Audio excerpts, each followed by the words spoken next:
Olá pessoal, nesse vídeo vou estar demonstrando o cadastro de usuários e suas permissões por módulo. Aqui no menu principal do SCPI 8 ou do SCPI 9 temos a opção de usuários, manutenção. Aqui é onde é feito todo o cadastro de usuários que terão acesso ao sistema. Então uma dica bacana é criar-se grupos, onde você cria grupos, por exemplo, vou mostrar um aqui de liquidações. Vou alterar o grupo. Dentro do grupo, eu defino quais permissões os usuários que estiverem ligados a ele vai ter. Então, essa primeira parte do cadastro do usuário é onde você define quais módulos o seu usuário vai acessar. Então, no caso, eu estou cadastrando um de solicitação, ele vai acessar o módulo do contas, na parte de contabilidade. E eu tenho aqui um grupo de solicitações de compra, que é onde ele vai acessar o módulo compras para fazer suas solicitações. Então, o primeiro passo é fazer essa configuração de quais módulos o usuário desse grupo vai acessar. Então, se você quiser utilizar o controle por grupo, você primeiro cadastra os grupos. Então, por exemplo, liquidações são 5 usuários que fazem. Então, você cadastra um grupo e depois você vai cadastrar os usuários aqui embaixo e dentro dele você vai entrar aqui, ó, e vai vincular o grupo a qual esse usuário faz parte. Então, toda vinculação de grupo aqui, o usuário vai adotar sempre as permissões que tiver no grupo. Então, por exemplo, talvez você queira liberar um relatório para todos os usuários do grupo. Então, você faz só a liberação lá no cadastro do grupo, e isso vai valer já para todos os usuários que tiverem logado nele, tiverem vinculados aqui ao grupo. Então, dentro do cadastro de usuários, então aqui a gente vai ter as informações. Temos também a integração com o sistema da Folha. Né? O sistema ele consegue pegar o usuário para ver se ele está de férias. Às vezes, então, se o usuário está de férias, você consegue bloquear o acesso dele enquanto ele está ausente, afastado, em qualquer motivo que não esteja ativo.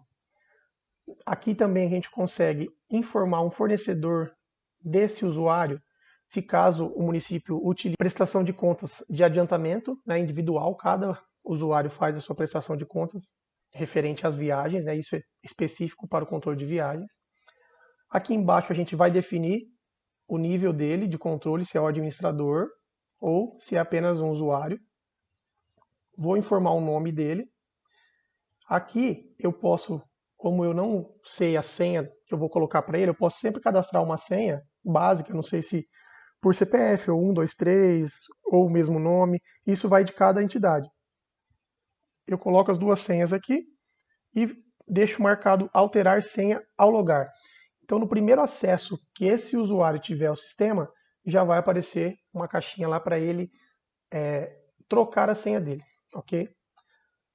Aqui nas permissões também, se não for vinculado a grupos, você tem que vir aqui e colocar quais módulos esse usuário vai acessar.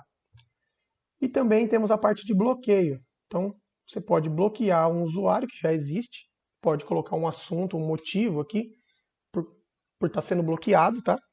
E a partir de qualquer momento você pode vir e desbloquear ele. Então, temos aqui também as opções de parâmetros no cadastro de usuários. Então, se teve 3 tentativas de digitação de senha e ele errou as 3, vai bloquear o usuário? Isso é um parâmetro. Eu posso colocar a quantidade de tentativas que eu quiser. Ou então eu desabilitar isso daqui. Tá? Se obriga a mudança de senha do usuário a cada X dias. Número de instâncias máximas permitidas por login. Então, por exemplo, ele está acessado aqui. Se eu colocar que é só uma instância. Se ele estiver conectado nessa máquina, e aí depois, enquanto está logado aqui, ele for numa máquina do seu companheiro de trabalho e tentar acessar com o mesmo usuário dele, o sistema não vai deixar se eu colocar esse controle aqui. Bloquear usuários por inatividade. Então, às vezes, colocar aí um usuário que demorou 90 dias para mexer no sistema, não teve mais nenhuma atividade dentro do sistema, nenhum log, o sistema automaticamente vai bloquear ele se você estiver usando esse controle. Aqui se obriga a cadastrar senha com 6 dígitos, né, no cadastro de usuário. Até então, o cadastro de senha ele é livre. Mas, se a entidade quiser obrigar que seja no mínimo né? 6 dígitos, eu tenho que marcar aqui.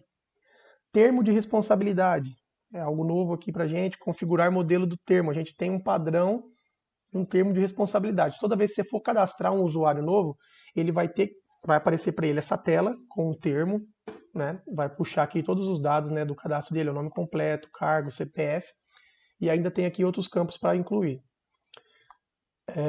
Ele vai clicar lá se ele aceita aquilo ali. Então, ele aceitou esse termo de responsabilidade, o sistema gera um log dentro do banco de dados, né, que prova lá que esse usuário leu esse termo e aceitou o termo. Tá? Isso também é configurável para usar ou não. E a força da senha é, se você quiser definir aí tipo um padrão de senha, por exemplo, eu quero que seja sempre uma senha forte, ele vai exigir, ó, então contém 8 ou mais caracteres, incluindo letras minúsculas, maiúsculas, números, símbolos.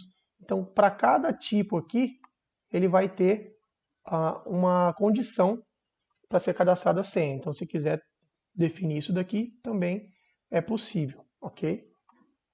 Todo usuário que é cadastrado, ele já vai automaticamente valer tanto para o SCPI-8 como para o SCPI-9. Aqui também no cadastro de usuário, se a entidade utiliza o sistema do banco de dados de anexo, é possível criar um cadastro de anexo. Então, por exemplo, para todo usuário que for cadastrar, ele tem que trazer algum comprovante de CPF, por exemplo. Então, você pode criar aqui um banco de anexos para cada usuário e vincular, né, uns PDFs de alguma informação que você deseja.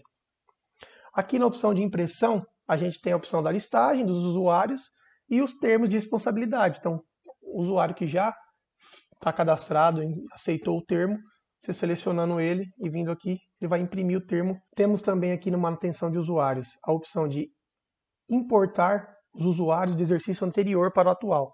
Então aqui o sistema vai pegar todos os exercícios que contém na base, né, da entidade. Então, por exemplo, um usuário que eu tinha lá em 2019, né, se eu posso selecionar ele aqui, vai aparecer todo o cadastro de usuário de 2019, eu posso importar ele para o exercício atual onde eu estou. Então, todo o cadastro feito de usuário, ele já vai pegar um horário de trabalho definido. Por quê? Eu vou mostrar aqui que tanto no SCPI-8 como no SCPI-9, você fez uma vez, ele já vai ficar salvo para os dois. Então, aqui no SCPI-9, a gente pode ver aqui no cadastro de usuários que ele tem campos diferentes. Por exemplo, horário de trabalho. Aqui eu defino qual horário que eu vou definir para o usuário utilizar esse sistema web. Tá? Então, por que só tem o campo no SCPI-9? Porque o 8 ele é desktop, então o usuário está lá dentro da prefeitura, ele está usando o sistema. Agora, se ele sair de lá e quiser utilizar o SCPI-9, aí tem esse controle de horário de trabalho e também de dias. Então, se eu quiser não liberar para o usuário acessar sábado e domingo, eu posso liberar. Tá? Como padrão, quando eu cadastro, ele já vai vir aqui na hora das 8 da manhã às 5 da tarde. Ok? O restante dos campos são todos iguais. Ele mesmo pode colocar uma foto, caso ele queira. As permissões aqui também são, né, parecidas. Tem uma ou outra permissão diferente por conta de sistemas web que só rodam na web, né, que seria, por exemplo, o controle interno. Tá? Depois de feito o cadastro do usuário e informado quais módulos ele vai acessar, a gente pode definir agora dentro de cada módulo quais seriam as permissões específicas dele. Então, por exemplo, no módulo compras, onde a gente deixou liberado lá alguns usuários que terão acesso ao módulo compras. Eu tenho aqui na opção 8.3, permissões dos usuários, onde eu vou definir o que cada usuário vai acessar desse módulo, certo? Então, por exemplo, aqui, ó, solicitações de compra, que é aquele grupo que eu tinha criado, eu vou definir os usuários que estão vinculados a esse grupo, o que ele vai acessar. Então, aqui, por exemplo, eu deixei a solicitação e a aprovação. Tá? Eu tenho, pode ver que outras coisas aqui já estão desmarcadas. Parte de licitações. Cadastro de produtos eu deixei habilitado. Isso aqui também é tudo responsabilidade da entidade. O que ela vai deixar disponível para os seus usuários fazerem. Então, o cadastro de fornecedor eu deixei desabilitado. Por exemplo, eu quero que o usuário veja o cadastro de fornecedor. Vou liberar aqui. só que ele não pode incluir fornecedores, nem alterar fornecedores e nem excluir fornecedores. Então, deixando dessa forma, ele vai conseguir pelo menos visualizar o cadastro de fornecedores. Aí outros detalhes importantes seria a parte de relatórios, né? Sempre tentar, conforme você liberou ali, por exemplo, solicitações, você libera também os relatórios de solicitações. Outros detalhes importantes, sempre lá no final, eu gosto sempre de deixar liberados os parâmetros cor do foco, que é onde o usuário escolhe uma cor aí que ele queira mudar para o fundo de cada caixa de texto do sistema. Outra opção importante, se vai permitir que esse usuário imprima os relatórios em papel, tá? Se estiver habilitado aqui, o usuário vai conseguir imprimir tudo que ele gerar no sistema. Agora você fala, não, ele só vai cadastrar e não vai imprimir nada. Se eu deixar desmarcada essa opção, o usuário não vai conseguir fazer impressão nenhuma pelo sistema. Então, quando eu libero solicitação lá em cima, eu tenho várias opções aqui embaixo também para liberar. Por exemplo, aqui na parte de solicitação, os tipos dela. Eu vou conseguir criar nova copiando uma existente? Eu vou conseguir criar uma nova copiando existente de outra entidade, que não seja da prefeitura que eu estou logado? Ou vou criar uma nova por licitação, registro de preço? Se eu tenho a opção de criar nova direto para o almoxarifado, onde já vai solicitar o produto direto lá do estoque.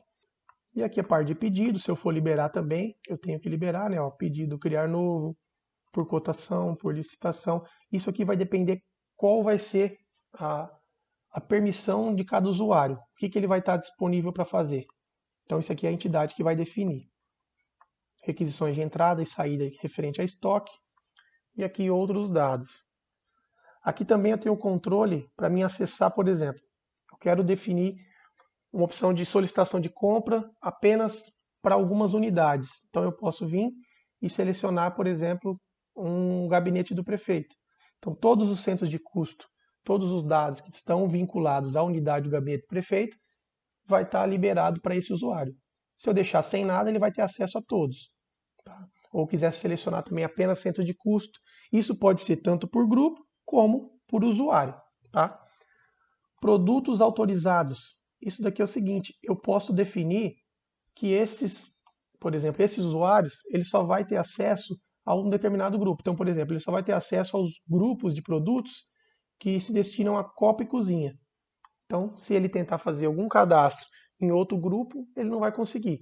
E também ele só vai conseguir visualizar os cadastros de produtos que se iniciam com esses 3 dígitos aqui. Beleza? Outro detalhe importante no controle de usuários é na opção de imprimir, que a gente consegue saber quais são os usuários que estão liberados ou têm permissão para um determinado item do sistema. Então, por exemplo, eu quero saber todos os usuários e grupos. Né? Se eu quiser saber só o usuário, eu posso desbloquear aqui. Mas no caso eu vou deixar tudo marcado. Eu quero saber todos os usuários da minha entidade que têm acesso à opção 1.1, solicitação de materiais e serviços. Vou imprimir aqui para a gente ver um exemplo. Então, aqui na impressão desse relatório, ele vai me mostrar os grupos. Então, todos os grupos aqui que eu tenho que utiliza a opção 1.1 do sistema. E aqui todos os usuários do meu setor de compras que tem acesso à opção 1.1 do módulo. Aqui ele dá um total geral de quantos usuários e geral e um total de grupo. Beleza? Bom, aqui no módulo contas, eu vou mostrar também como faz esse controle de permissão de usuário pelo módulo contas. Eu vou demonstrar os 2 principais módulos do sistema, que seria o contas e o compras. Aqui na opção de parâmetros, opção 6, permissão dos usuários, a gente vai ter todos os usuários que foram liberados para ter acesso a esse módulo. Então, assim como no outro, eu tenho aqui o grupo, que é o que eu criei de grupo de liquidações, e também tem os usuários. Eu posso fazer a configuração do grupo, se esses usuários estiverem vinculados a esse grupo, vai valer para todos. Agora, se eu não vinculei o grupo, eu teria que fazer por usuário. Então aqui, eu vou na opção de alterar, eu tenho a forma aqui de selecionar as permissões, assim como o outro módulo. Então, por exemplo, vamos colocar no liquidações, que eu já tinha deixado meio pronto. Nesse caso, ó, os usuários que estão nesse grupo vai ter visualização do empenho, só que não vão incluir nem alterar e nem excluir ou anular. Eles vão poder liquidar, certo? E o resto aqui, ó, essas partes eu deixei tudo sem habilitar. Aí eu tenho relatórios, ó, empenhos a liquidar, situação da parte liquidada. Então, eu sempre tenho que levar um parâmetro, tipo assim, de que se a pessoa liquida, ela tem que ter relatórios de liquidação. Se ela empenha, ela tem que ter relatórios de empenho. E se é por baixa, é por baixa. Isso daí é uma dica, né? Mas às vezes a entidade quer que ele só faça o lançamento e não tem a opção de imprimir essas opções. Mas aí fica a critério de cada um. Aqui eu também consigo, no Contas, filtrar os menus. Então, por exemplo, eu quero ver só a parte de conta corrente. Ele vai me mostrar só os dados de conta, ordem de pagamento. Se eu quiser ver relatórios, ele vai me mostrar aqui todos os relatórios que eu tenho, módulo contas. E aqui também, por exemplo, cadastros auxiliares, que é importante, é onde tem lá a opção se ele vai cadastrar fornecedores, se ele pode cadastrar históricos de empenho padrão, bloqueio de fornecedor, fonte de recurso, centro de custo. Então aqui é onde vai ter todo o cadastro do módulo, tá? Aqui a gente tem bastante opção. E também, por último, os parâmetros do módulo contas, onde a gente pode definir aqui opções. Assim como eu tinha deixado lá na parte do compras, tem também aqui a cor do foco, que é a cor que vai ficar, tá vendo esse texto aqui está em amarelo?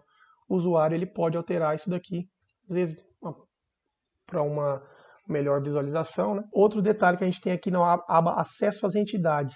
Aqui eu vinculo a qual entidade o usuário que eu estou liberando ele vai ter acesso. Então, no caso aqui, ele só tem acesso à prefeitura. E outro caso, que às vezes geralmente é recorrente, às vezes um usuário ele aparece falando sobre essa mensagem em vermelho aqui, ó. O usuário não possui acesso a todas as unidades orçamentárias. Não será possível movimentar empenho, liquidação e pagamento para unidades em que não tem acesso. O que seria isso daqui? Por exemplo, eu tenho as unidades, ó, que eu libero no meu orçamento. Porém, às vezes eu precisei fazer alguma importação de algum resto a pagar que ele veio num poder, órgão e unidade diferente. Então ele cria-se aqui. Nesse caso, ó, ele tem as permissões, só que o legislativo, para ele, não vai aparecer. Então todos os dados de ficha, pagamentos, de empenhos, liquidações, eu posso travar isso daqui também. Posso criar um usuário, por exemplo, deixa eu desmarcar todos aqui. O usuário que eu vou criar, ele só vai ter acesso a dados, fichas, empenhos, pagamentos da administração e planejamento. Então, toda vez que ele acessar o Contas, ele só vai conseguir visualizar informações deste poder, órgão e unidade. Ok? Bom, pessoal, esse foi nosso vídeo do cadastro de usuários. Espero que tenham tirado as dúvidas, entendido. Qualquer coisa, estamos à disposição. Forte abraço e até mais.